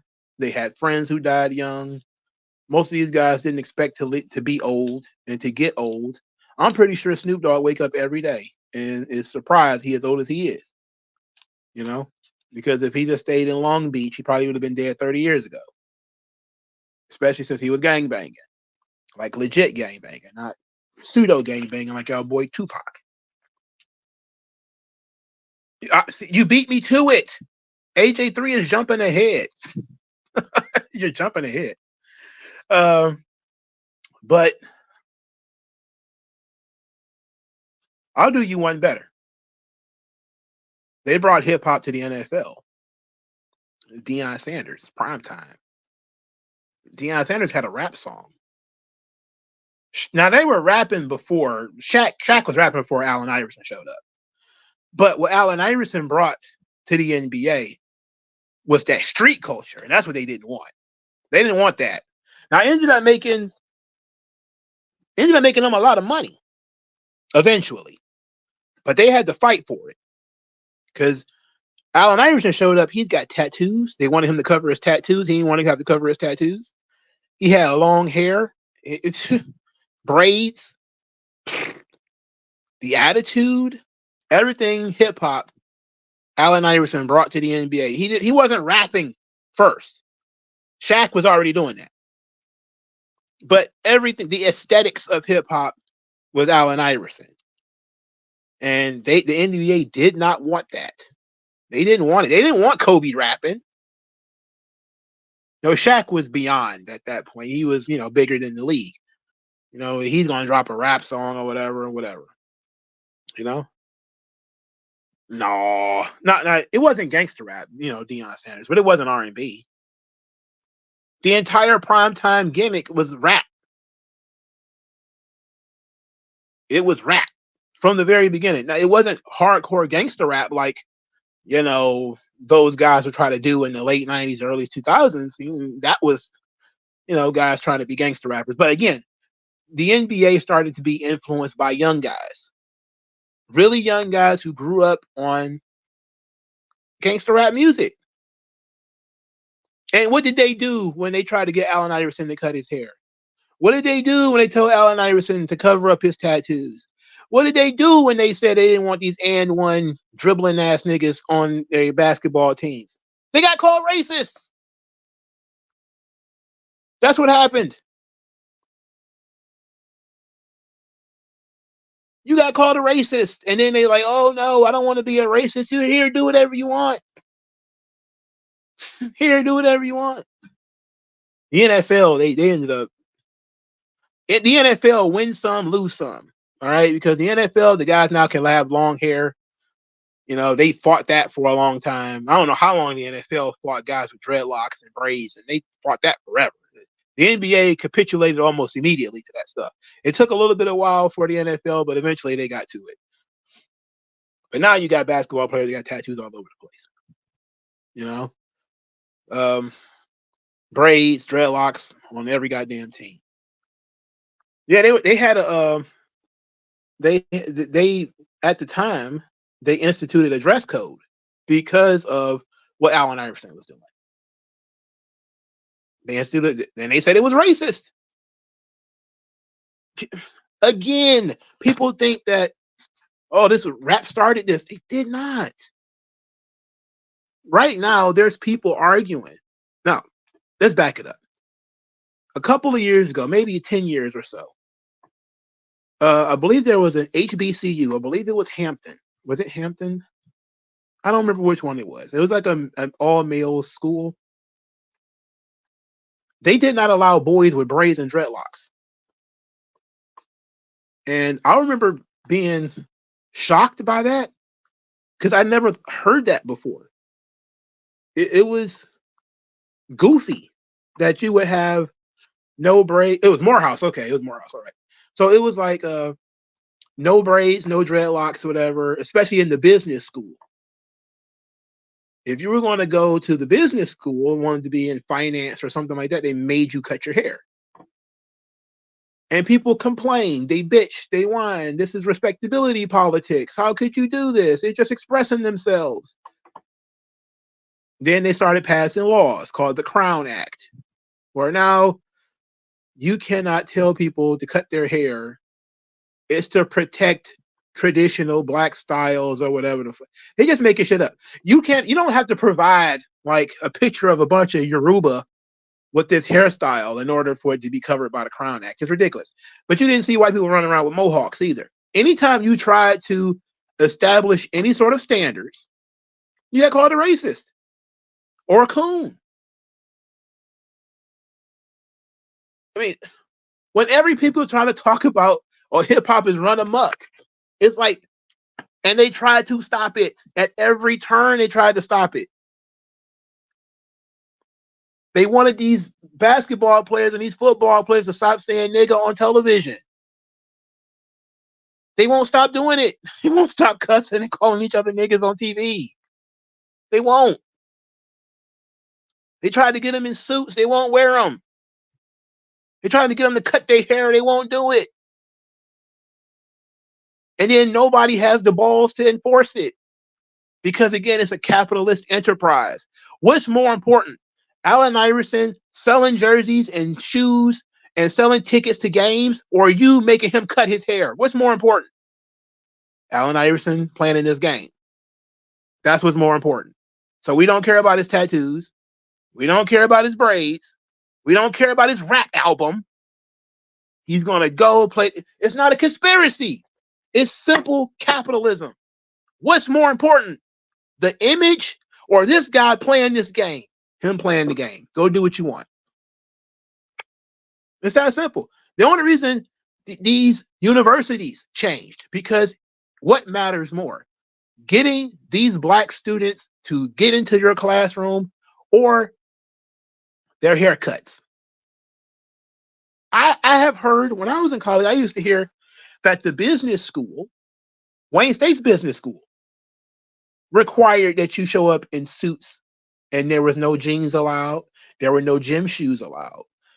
Part of your education was in how you came to class. They graded people on how they were dressed when they came to class. It's a professional setting. And I never thought they would get to the point where they wanted to, dudes to cut their hair. But that's what, Wayne State's a white school, though, quote unquote white, in the middle of Detroit. But I've heard of that before. So when I heard that it happened at these HBCUs, I wasn't surprised. But what you ended up seeing is everybody running around saying, well, it's just white people funding these schools anyway, and they're forcing all these black kids to cut all their hair off, and yada yada. Like it matters. Hair grows back. You can grow your hair whenever you want to when you're successful, but you're trying to get into somebody's law office, you need to cut your fucking hair if he wants you to cut your hair. It's the least you could do.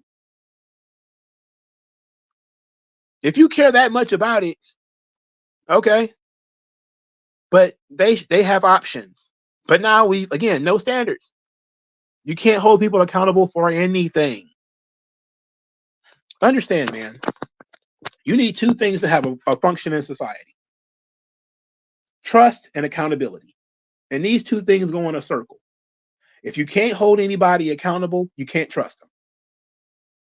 And you can only trust people you can hold accountable. If you can't throw the nigga in jail, you can't shoot him, you can't fire him, you can't get rid of him at all, then you certainly can't trust him because you can't hold him accountable.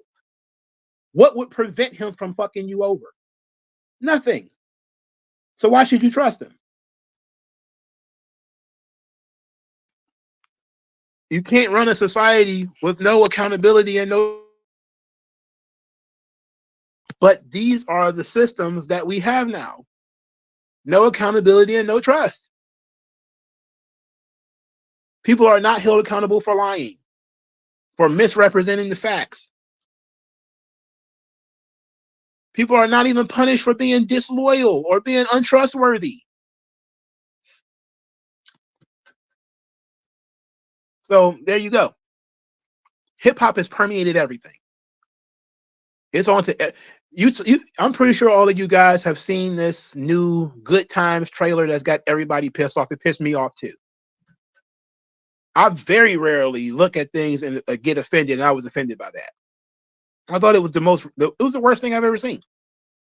It was awful. I didn't go through the credits and see how many black people were involved. I saw Norman Lear was involved. I was like, oh wow. Yeah, right. That's not likely. It's not likely that he was involved with this too much. I think Steve Curry. No, is this Steve Curry? Hanging with Mr. Cooper. That guy. I think he was one of the like lead writers or some shit. But people started getting really upset about it. It's all these negative black stereotypes. I'm like, y'all niggas don't have no problem with no negative black stereotypes. You look at that shit all day. You watch Power and BMF. How is that not black stereotypes? Mark Curry. Where'd I get his name from?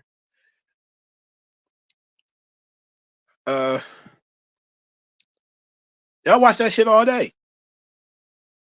Y'all worried about how black people make you look. Are y'all going to take all these Zane novels off the shelf? Is that what are you going to go into Barnes and Nobles and take all these Zane novels off the shelf for all the garbage that woman was writing? No.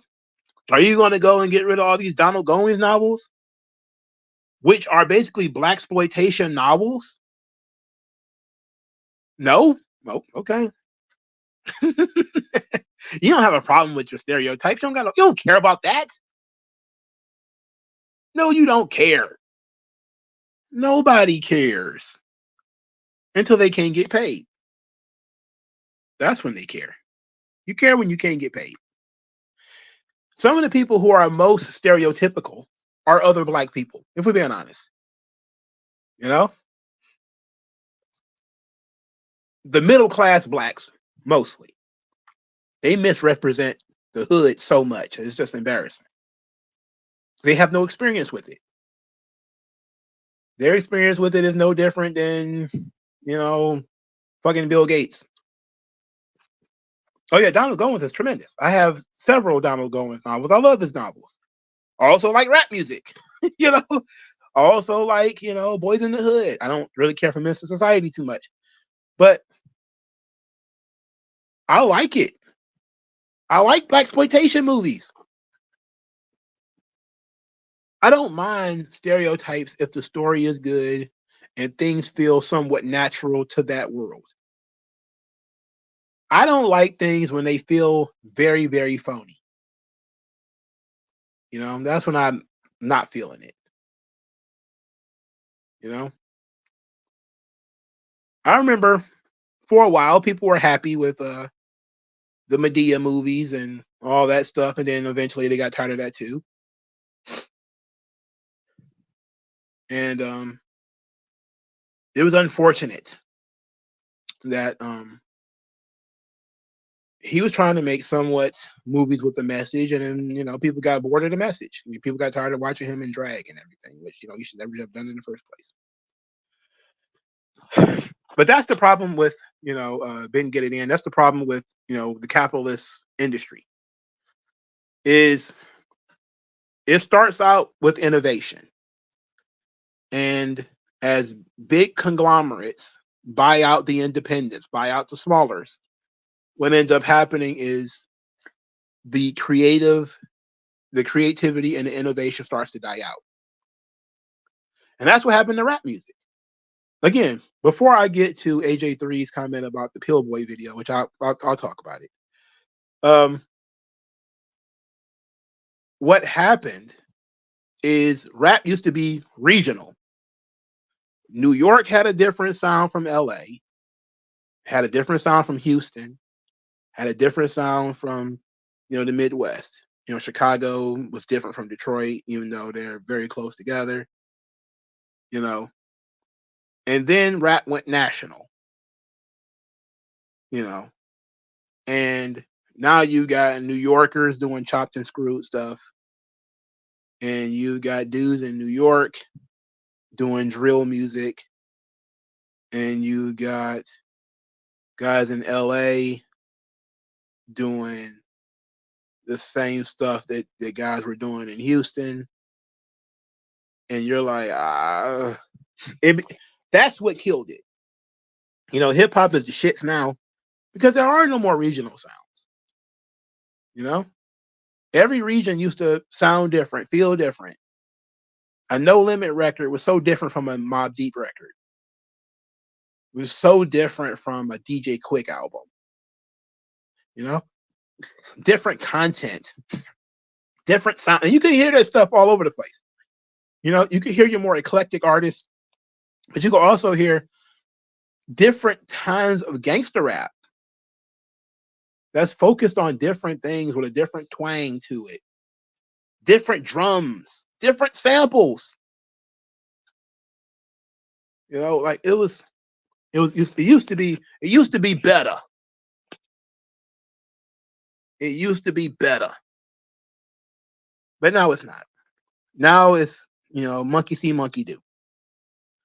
You know, there's a proliferation of girl rappers because I'm guessing Nicki Minaj being successful meaning that everybody has to have a girl rapper now.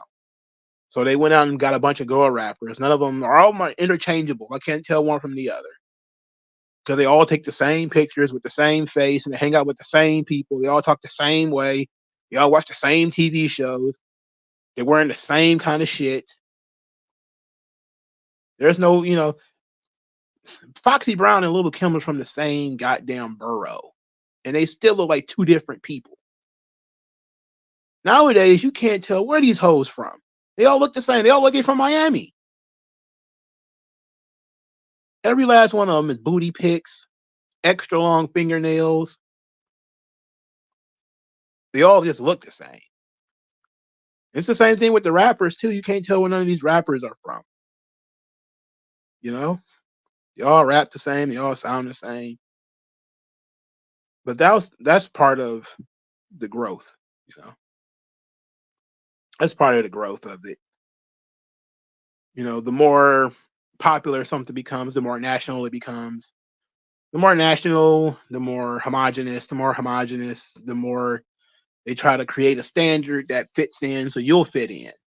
As opposed to you coming in and sounding different, looking different, which could end up in failure, even though most of the time it ends up being a massive success if you're really good at it.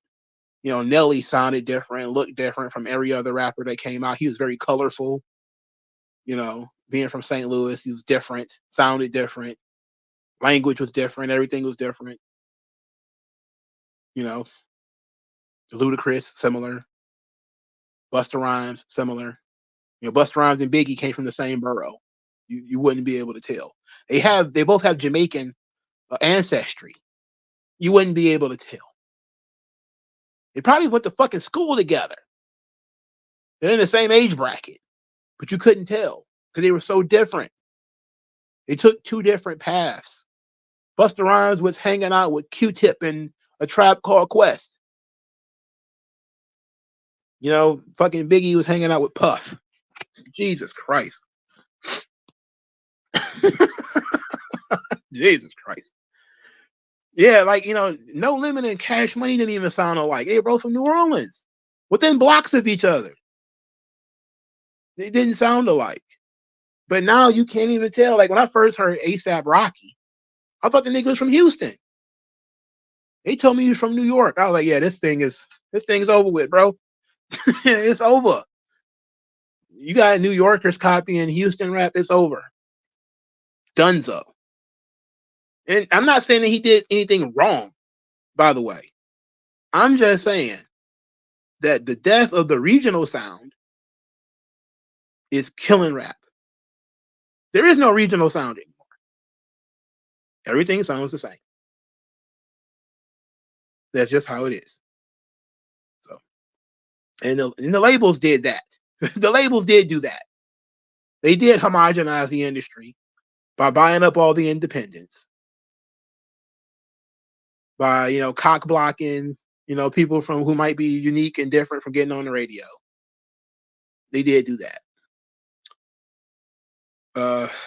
So the Pillboy video that I watched, you know, AJ3 sent me an email, wanted me to watch a video by a gentleman by the name of Pillboy, who was talking about blaxploitation movies and their impact on the culture, etc.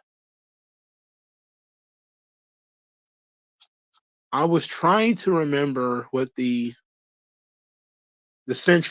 core theme of it is that, you know, who is controlling the black image or the black art or whatever. Who's in control? You had the independents like, you know, Mario Van Peebles, and then, you know, um the big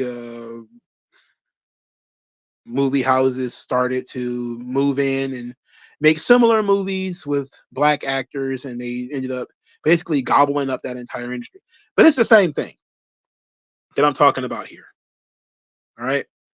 Basically, black exploitation movies started out as small, independent, black owned, black directed, black acted, and then once they became successful, they reached a certain level of success. White people started investing in them, which is what you wanted.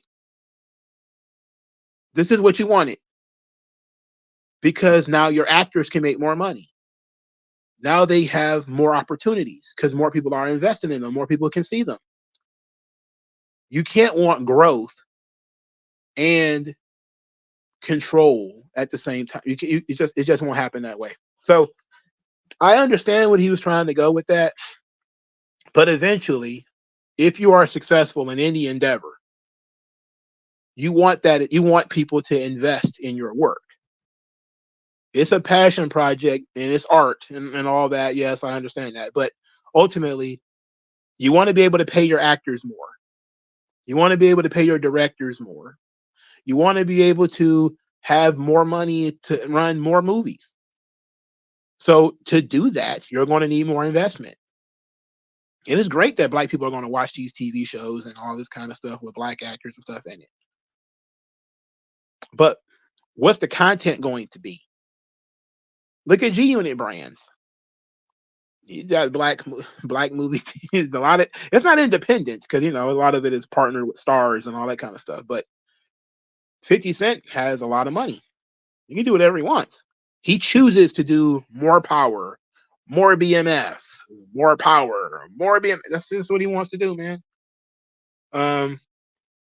So it is what it is. And yeah, he's talking about the Tubi movies.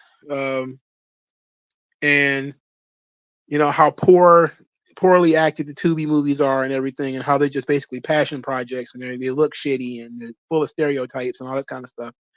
And it's like, yeah, these people are making movies for fun. They're not trying to be Spielberg and, you know, Tarantino or anything. They haven't.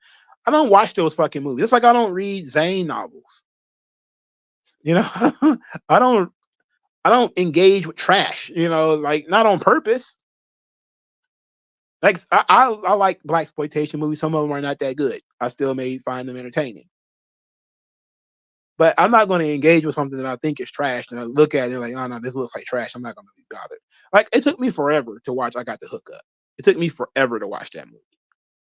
Bother blocking, I wanted to see it immediately because I love the Hot Boys. And I knew that something was going to be funny in it, and it was hilarious. But sometimes when I just don't have a positive feeling about something, I just don't be bothered. You know? But there's a lot of middle class TV shows that I think are kind of like whack shit. I just don't watch them. You know, I don't care who's involved with it. I don't care. Like, there's a lot of black movies that's been recent. You know, that people are like, "Oh, this is so good." I'm like, it sounds whack. I ain't watching it. You know? Have you ever heard a Rainbow rapper who made a song called "Throw That"? No, that sounds like a song anybody ever made. Same with Kung Fu movies. Yeah, Kung Fu movies, yeah, they sold out a long time ago. Uh, I love old Kung Fu movies though. I love them. You know, Tony Jaa was amazing. He fell off way too fast. Black Bat Jones was a great character. I want to watch that movie again. I might watch it over the weekend, as a matter of fact. Those Master P movies were bad, but I watched them. Prison Song is one of the funniest things I've ever seen. I've never seen it. Like I said, I Got the Hook Up, and that was pretty much the only one. I didn't watch any of the other ones. I know he made other ones. I know he made a one with Eddie Griffin. I may have seen bits and pieces of it.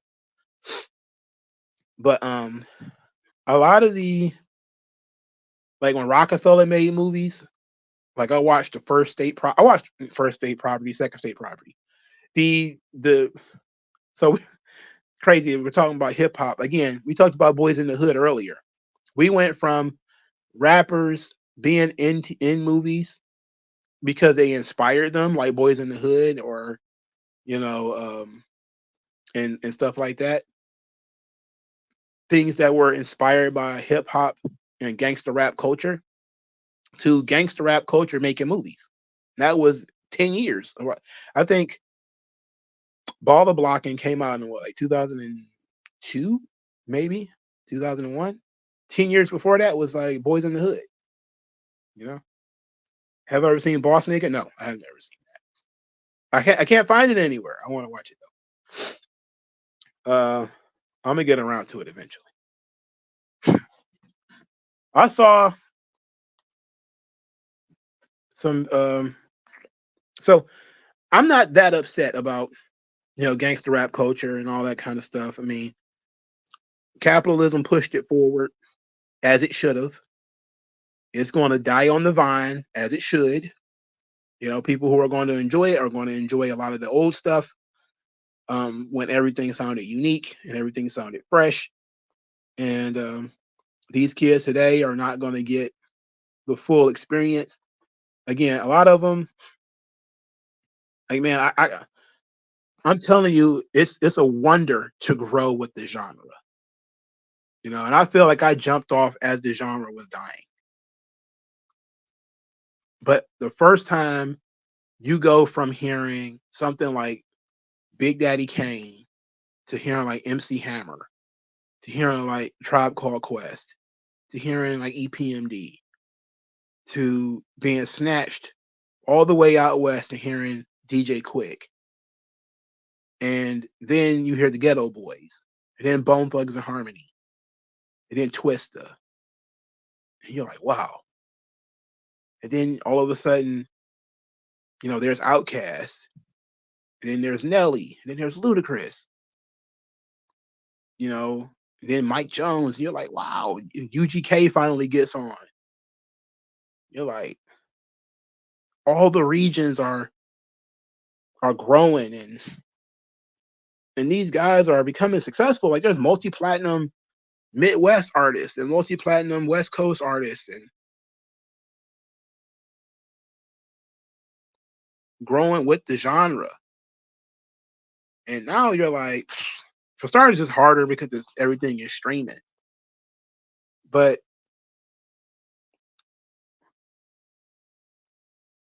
it was a unique thing to be like it was unique to go from Detroit to Indianapolis and hearing Southern rap for the first time, like real Southern rap, not national shit like 8 Ball and MJG or the Ghetto Boys, but hearing Swishahouse before it was popular, and you thinking to yourself, everybody on this song is retarded, like everybody is retarded, and you truly believe that everybody in this song is slow, and then it eventually grows on you. Mike Jones never grew on me, but Chameleonaire did. Chopped and Screwed actually did. I like the way they produced the records. So Slim Thug, I was always a big fan of it, UGK.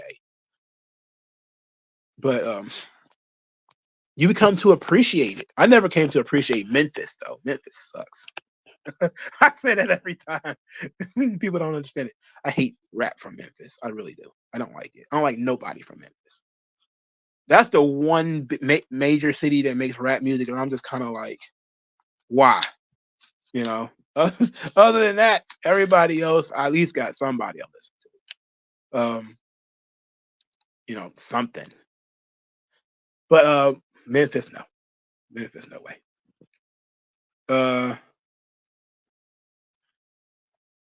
Somebody asked me about Waist Deep. I think I've seen Waist Deep. I don't remember it though. Belly was a bad story, but great cinematography. Then to make Belly 2. See, I don't even count this Belly 2 thing as a Belly movie.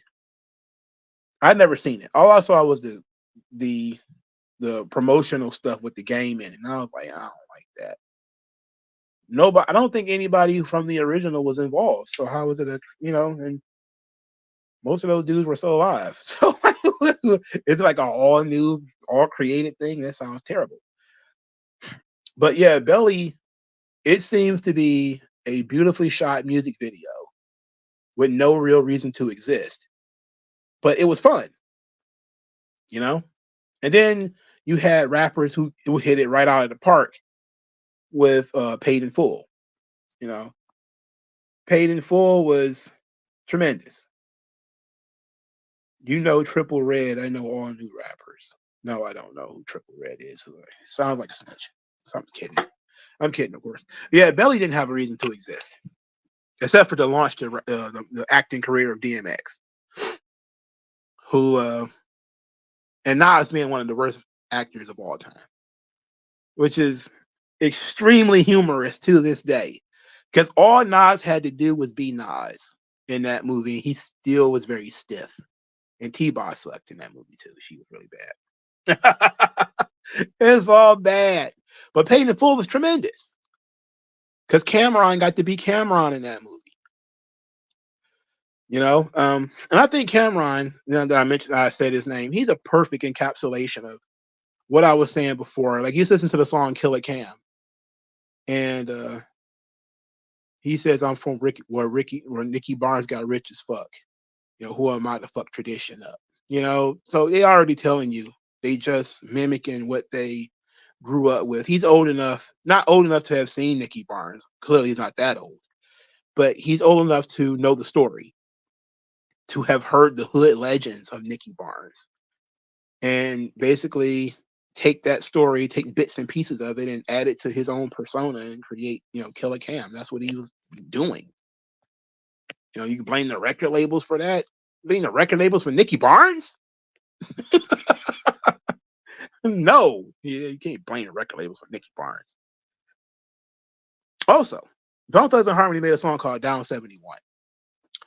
The song is about Busy Bone being sentenced to death for homicide, and the other members of Bone try to break him out of prison, and it involves murder and shooting and all this kind of stuff.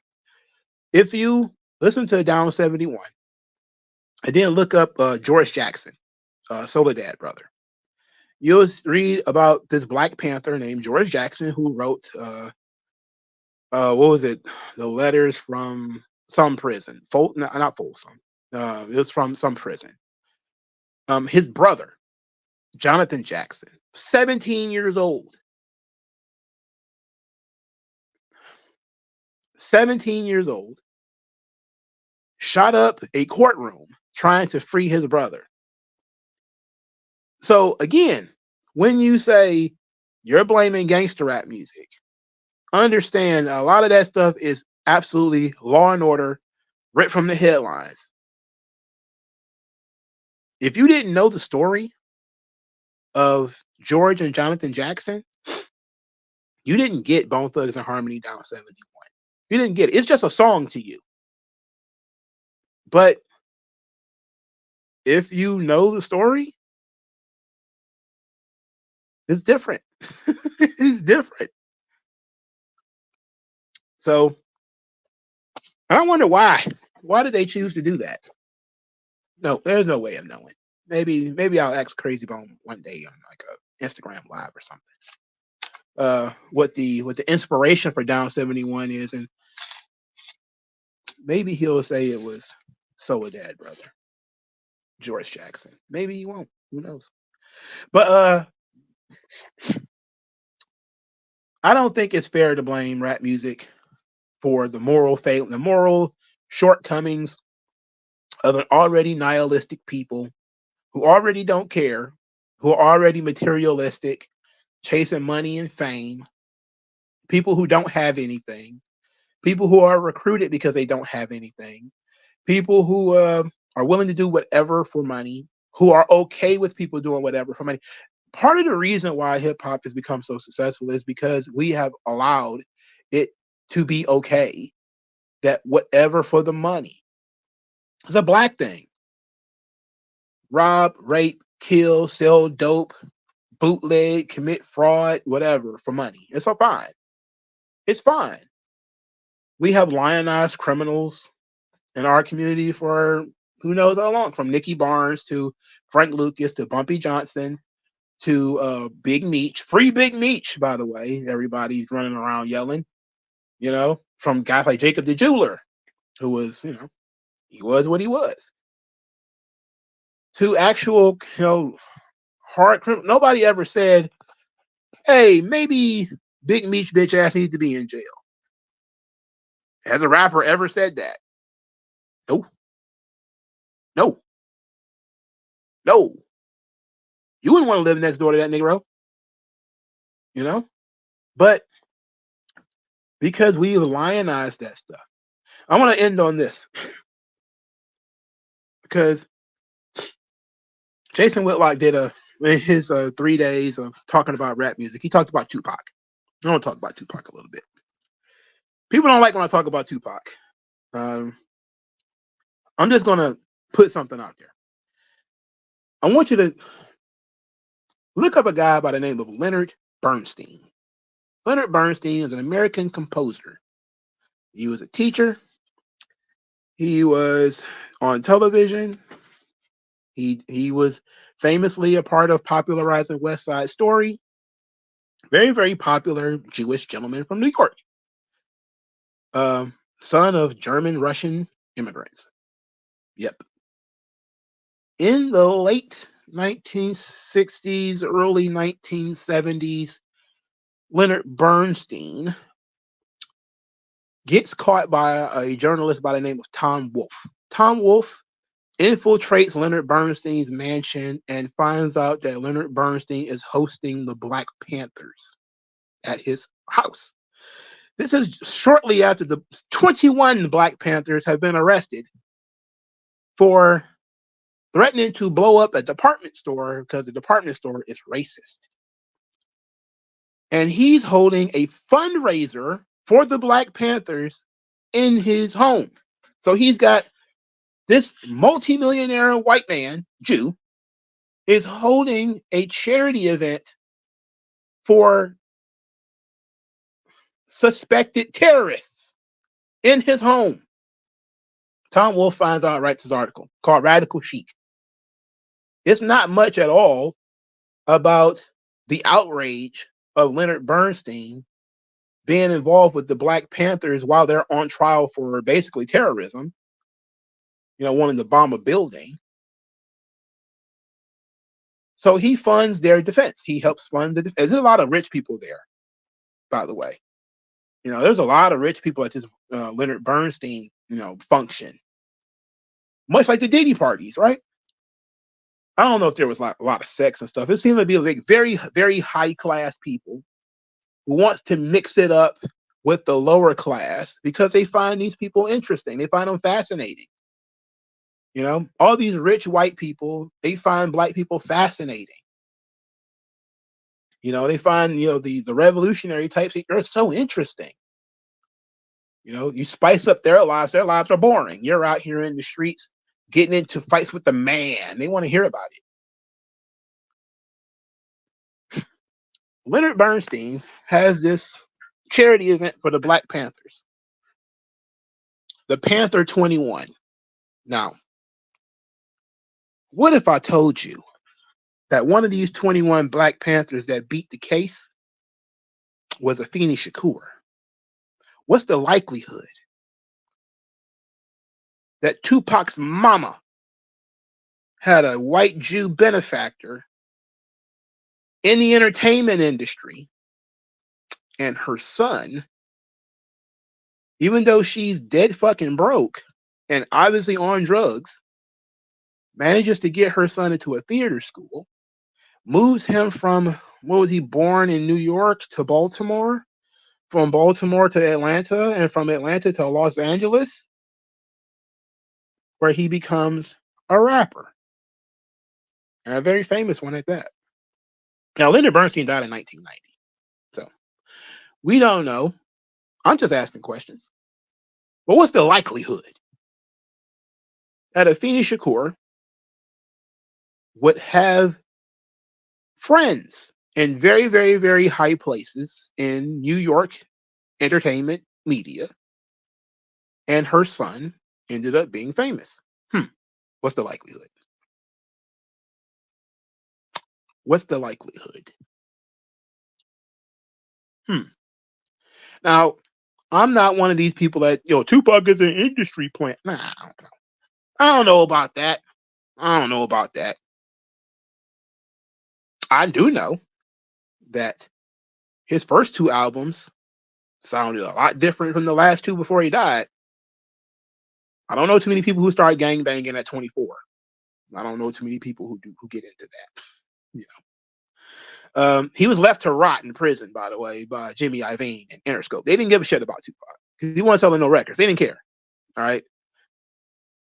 They helped him get out eventually once Suge Knight wanted him, but most people, they just let him sit. They didn't care about him being in jail. They didn't give a shit. Because the first two albums, Brenda's Got a Baby and Dear Mama, those were very great. Those were great records, and everybody's very excited about those things. Everybody loves them. Yeah. But Tupac dying did more for his career than him being alive. Nobody ever mentions that his mom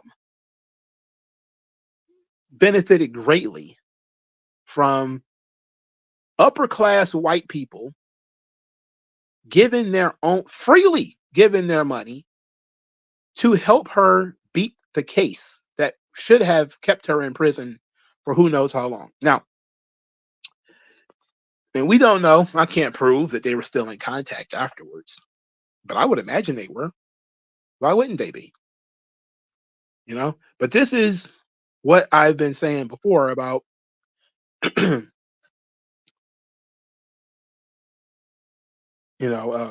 revolutionaries, preying upon, the very bottom of society. This is one of those occurrences where good liberal white folks saw some poor put upon blacks and decided to take them up under their wing and groom them and all this stuff. And all of a sudden, out of that, you get Tupac. I'm pretty sure nobody ever mentioned Leonard Bernstein. The reason why Tupac even had a decent childhood, why he even had a mom, was because Leonard Bernstein got his mom out of prison. Interesting. Very, very interesting. People always tell me, like, Tupac did never started gang banging. Please, he got MOB tattooed on him. Why would you do that? Why would you start the video of Tupac when he was a teenager, which, Jason Whitlock showed, like other people haven't seen it before. I seen that Tupac video when it came out, where he was like very effeminate and everything. That's why I said, like, he must have really went through some tough times. And I truly believe that as effeminate and soft as he was at the time that he did that sit down interview and he was on like a tank top or whatever, he was very young. From that point until the point he almost died, it's probably almost 6 or 7 years maybe. He went through some really tough shit. He moved around a lot. Probably got picked on a lot. Tupac was if he had stayed true to himself, he would have been, I don't know, he wouldn't have been like the president of the United States or anything like that. He wouldn't have been the patron saint of fuckboys like he is today. But he probably would be in the same realm of like Common. Tupac liked to read and write poetry. There's many articles of him like reading like random books and reading like Romeo and Juliet, crying. Like he was a sensitive brother, which is why his behavior was so out of control. It was very feminine because he was so sensitive. He was paranoid. But I was So I'm not one to say that Tupac was like an industry plant or anything like that. I think he just got into the habit of playing a role and couldn't turn it off. He was still a young guy, you know?